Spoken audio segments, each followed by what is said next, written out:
മണിക്കൂറോളം ജോലിയെടുത്ത് പലരുടെ ആട്ടും കേട്ട് സഹിച്ച് പൊള്ളും ചൂടിൽ കഷ്ടപ്പെട്ട് ഏറെ പണവും നാട്ടിലയച്ച് കുടുംബത്തിനായി ഭാരം ചുമന്ന് തളർന്നവനാണ് നമ്മൾ.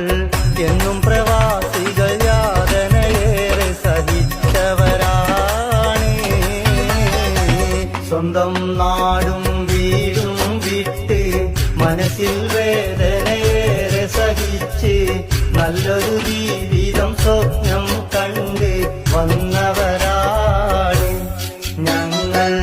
എന്നും പ്രവാസികൾ എന്നൊരു പേരിൽ അറിഞ്ഞവരാണ്.